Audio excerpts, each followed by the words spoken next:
Manusia purba adalah manusia yang hidup pada era praaksara, yaitu saat tulisan belum ditemukan. Bagaimanakah cara untuk mengetahui kehidupan manusia pada zaman tersebut? Setidaknya, ada dua cara untuk mengetahui kehidupan manusia zaman praaksara. Pertama, yaitu melalui sisa manusia, tumbuhan, dan hewan yang sudah membatu atau yang disebut sebagai fosil. Kedua, yaitu melalui benda peninggalan sebagai hasil budaya manusia pada saat itu. Misalnya alat rumah tangga, bangunan, artefak, perhiasan, senjata, dan fosil manusia purba yang sudah ditemukan. Manusia purba diperkirakan hidup pada zaman Pleistosen. Pleistosen adalah era yang berlangsung 2.580.000 hingga 11.700 tahun yang lalu. Era Pleistosen dibagi lagi menjadi tiga, yakni Pleistosen awal, lapisan bawah, Pleistosen tengah, dan Pleistosen akhir, lapisan atas. Para peneliti menemukan berbagai fosil manusia yang hidup di masing-masing periode itu. Ada beberapa jenis manusia purba yang ditemukan di Indonesia. Manusia-manusia purba yang ditemukan di Indonesia kerap disebut sebagai Javamen atau manusia Jawa. Kehidupan manusia purba tersebar di berbagai wilayah, termasuk Indonesia. Fosil peninggalan zaman purbakala banyak ditemukan di Nusantara. Fosil tersebut meliputi tengkorak, badan, dan kaki. Fosil tengkorak dan kapasitas tempurung kepala bisa menunjukkan kemampuan berpikir manusia pada saat itu dibandingkan dengan manusia modern. Hal tersebut juga berlaku untuk bentuk tulang rahang, lengan, dan kaki yang bisa dibandingkan dengan bentuk tulang manusia modern atau dengan kera. Dari berbagai penelitian diketahui bahwa manusia purba memiliki perbedaan dengan manusia modern saat ini. Namun, untuk jenis manusia purba tertentu ada yang mempunyai tingkat kecerdasan lebih tinggi dibandingkan kera. Setidaknya, terdapat beberapa fosil manusia purba yang ditemukan di wilayah Indonesia. Berikut ulasannya, dan video kali ini adalah mengenal manusia purba yang pernah diada di Nusantara. Namun sebelum itu kami mohon dukungannya dengan mengklik tombol like, komen, dan subscribe channel kami. Pertama yaitu jenis manusia Meganthropus palaeojavanicus. Fosil tulang rahang bawah Meganthropus palaeojavanicus ditemukan oleh peneliti kelahiran Jerman Belanda bernama Gustav Heinrich Ralph von Koenigswald pada 1941 di dekat desa Sangiran, Lembah Sungai Bengawan Solo. Meganthropus temuan von Koenigswald berasal dari masa Pleistosen awal, lapisan bawah. Meganthropus atau kerap disebut dengan manusia Sangiran-Sangiran adalah manusia purba tertua yang ditemukan di Indonesia. Ciri manusia purba ini yaitu memiliki badan besar, kening menonjol, dan tulang pipi menebal. Rahang dan giginya besar, kira-kira hampir sama ukurannya dengan rahang gorila. Berdasarkan umur lapisan tanah tempat penemuan, diperkirakan fosil yang ditemukan itu berumur 1 juta-2 juta tahun. Meganthropus diperkirakan hidup dengan food gathering, mengumpulkan makanan. Makanan utamanya tumbuh-tumbuhan, sebab mereka belum mengenal api. Berikut ciri-ciri Meganthropus. Berbadan tegap dengan tonjolan tajam di belakang kepala. Bertulang pipi tebal dengan tonjolan kening yang mencolok. Tidak berdagu. Otot kunyah, gigi, dan rahang besar dan kuat. Dalam genus manusia, spesies ini dinamai Meganthropus palaeojavanicus, yang berarti manusia besar tertua yang berasal dari Jawa. Mega artinya besar. Anthropus berarti manusia. Paleo berarti tua.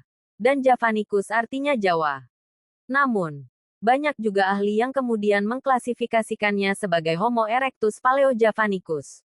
Kedua yaitu jenis manusia Pithecanthropus mojokertensis. Jenis manusia purba lainnya yang juga ditemukan di Indonesia adalah Pithecanthropus robustus dan Pithecanthropus mojokertensis. Manusia purba ini ditemukan oleh Cokro Handojo atau Andojo yang bekerja di bawah Ralph von Koenigswald pada 1936 di Lembah Sungai Brantas. Manusia purba ini merupakan generasi lebih muda dibandingkan Meganthropus palaeojavanicus. Jenis manusia purba ini dianggap mirip kera, sehingga disebut Pithe yang artinya kera.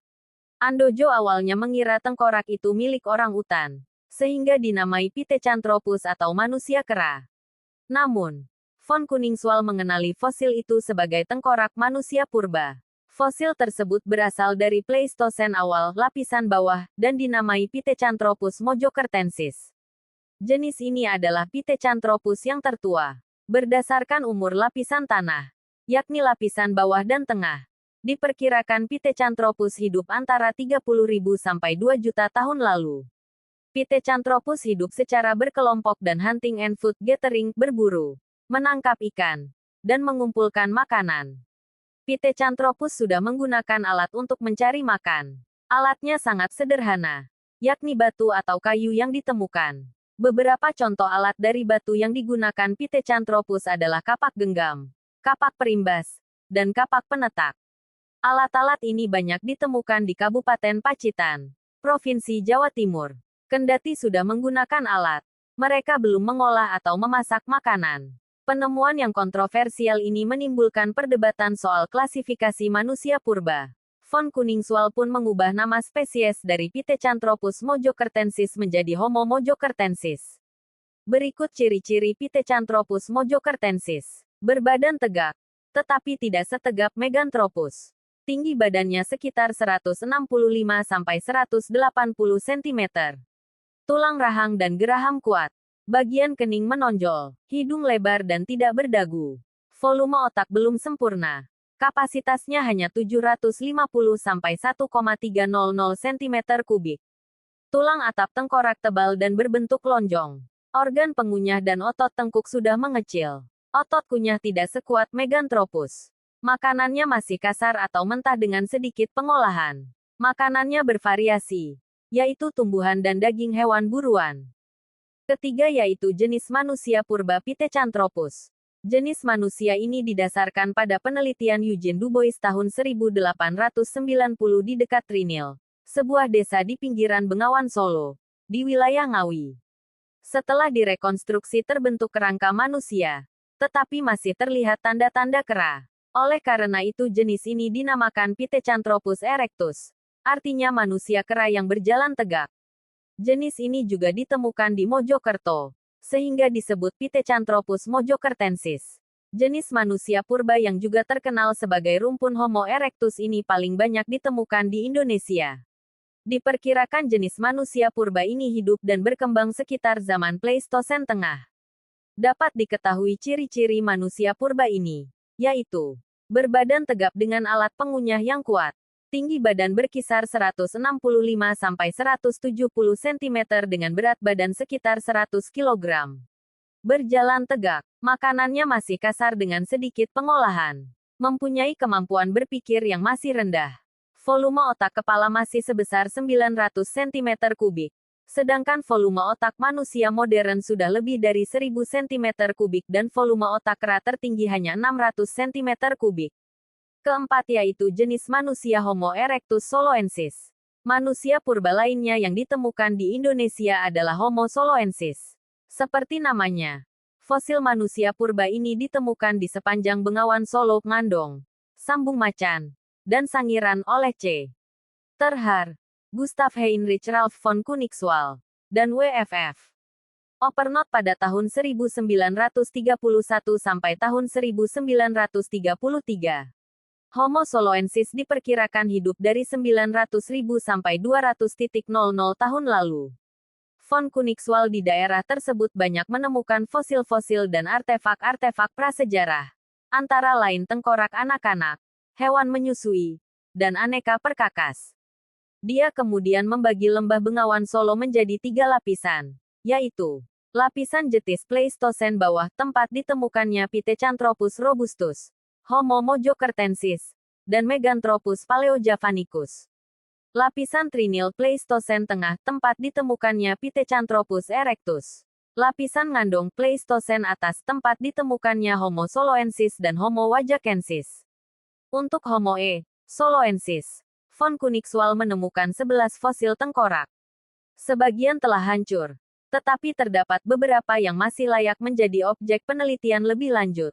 Meskipun tulang rahang dan gigi ke-11 tengkorak itu sudah tidak ada. Menurut von Koningswald dan R.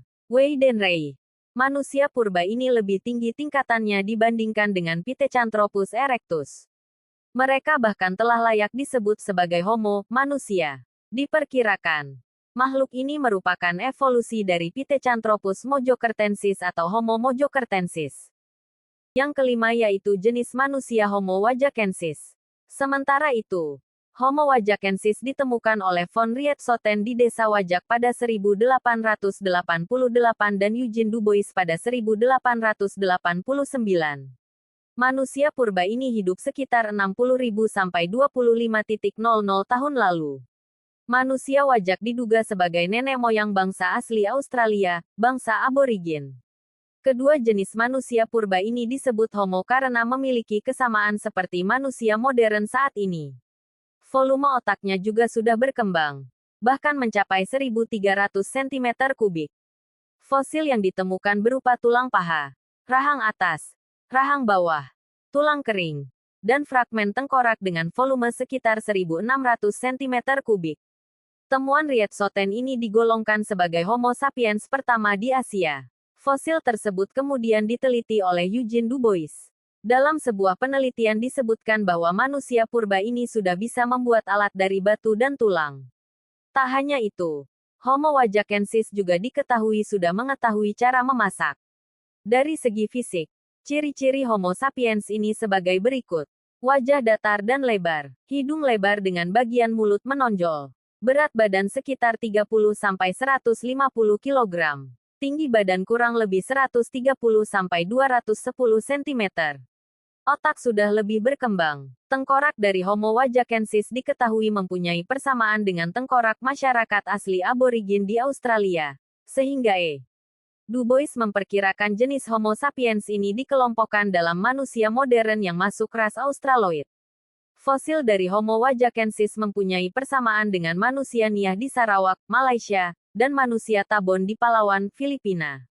Berbicara tentang Homo wajakensis, kita akan selalu diingatkan pula kepada Eugene Dubois, seorang dokter asal Belanda yang memiliki keinginan keras untuk datang ke Hindia Belanda, Indonesia, untuk membuktikan atau mencari bukti-bukti akan teori evolusi Charles Darwin seperti yang tertuang dalam bukunya berjudul The Origin of Species. Walaupun saat itu masih syarat akan polemik akademik. Dengan mendaftar sebagai tentara Belanda untuk tenaga medis, bersama istri dan anaknya, Dubois akhirnya dikirim ke Sumatera. Dubois selalu mencari waktu untuk melakukan misi utamanya, yaitu mencari fosil dan sisa-sisa nenek moyang manusia di sela-sela waktunya bertugas sebagai dokter tentara Belanda. Sayangnya, ekspedisi Sumatera rupanya belum berhasil dan dia mengalihkan perhatiannya ke Jawa. Hal ini juga dipicu adanya informasi tentang temuan fosil tulang belulang manusia di Desa Campur Darat, Kabupaten Tulungagung yang kemudian dikenal sebagai fosil Wajak I. Berdasarkan data tersebut, Dubois melakukan penggalian di sekitar tempat penemuan fosil Wajak I dan berhasil menemukan fosil manusia Wajak II. Selain tulang belulang dari Campur Darat di atas, temuan penting Eugene Dubois selama penelitiannya di Jawa adalah beberapa fosil tulang hominid yang dia pastikan sebagai makhluk nenek moyang manusia yang selama ini dicari-cari oleh para pengikut teori evolusi Darwin. Temuan spesies hominid yang dinamakan Pithecanthropus erectus yang kemudian disebut Homo erectus inilah missing link yang berhasil ditemukannya di Trinil, Madiun, Jawa Timur, tidak jauh dari aliran Bengawan Solo. Temuan yang menggemparkan dunia ilmu pengetahuan yang dimaksud adalah fosil kranium, femur, dan gigi hominid yang dipastikan dari satu individu yang sama. Sebagai seorang ahli anatomi, Dubois berhasil merekonstruksi dan menyimpulkan bahwa kranium, gigi, dan tulang paha tersebut milik hominid yang telah berjalan tegak, walaupun bentuk muka menyerupai kera. Dalam publikasinya disebutkan bahwa hominid tersebut adalah makhluk manusia kera yang berjalan tegak. Tauku Jacob dalam penelitiannya berjudul Evolution of Man in Southeast Asia, 1977, menjelaskan bahwa manusia Wajak yang diklasifikasikan oleh Dubois sebagai Proto-Australoid adalah hasil campuran antara ras Australomelanesid dan ras Mongoloid. Meskipun penanggalan absolut fosil manusia Wajak masih belum ditemukan, tetapi jika kita mengacu kepada pernyataan Tauku Jacob tersebut, dapat disimpulkan pula bahwa kedatangan ras Mongoloid di Jawa kira-kira berlangsung setidaknya 10.000 tahun yang lalu. Hal ini sesuai dengan hasil analisis penanggalan C14 dari fosil fauna Wajak. Sementara itu, Berdasarkan posisi stratigrafi situs diketahui secara relatif bahwa manusia wajak diperhitungkan telah ada sejak antara 40,000 sampai 25,000 tahun yang lalu. Manusia wajak ras Australomelanesid sisa-sisanya masih ditemukan di Australia. Inilah yang menyebabkan sampel yang digunakan untuk menelitinya adalah Kepulauan Melanesia, satu kawasan di Pasifik yang dekat dengan benua Australia. Kepulauan Melanesia meliputi beberapa kelompok pulau, yaitu Papua Nugini, Britania Baru, Kepulauan Bismarck, Pulau Irlandia Baru, Kepulauan Solomon, Kepulauan Fiji, serta pulau-pulau kecil lainnya yang seluruhnya berjumlah sekitar 341 gugusan. Pembagian wilayah antara Melanesia, Polinesia, dan Mikronesia adalah berdasarkan ciri budaya atau kulturalnya. Secara kultural, di antara ketiga wilayah tersebut Melanesia yang paling dekat dengan Indonesia. Oleh karena itu, di dalam mengkaji prasejarah Melanesia, kita tidak akan lepas dari konteks proses migrasi bangsa-bangsa yang sekarang ini mendiami beberapa wilayah seperti Asia Tenggara, Oseania, dan Australia. Yang keenam yaitu jenis manusia Homo mojokertensis. Manusia purba yang ditemukan di Indonesia berikutnya yaitu Homo mojokertensis.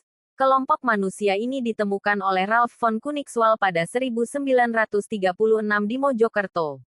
Fosil yang ditemukan adalah tengkorak anak-anak yang usianya di bawah 5 tahun. Penemu manusia purba ini memperkirakan fosil Homo mojokertensis sebagai fosil dari anak-anak Pithecanthropus.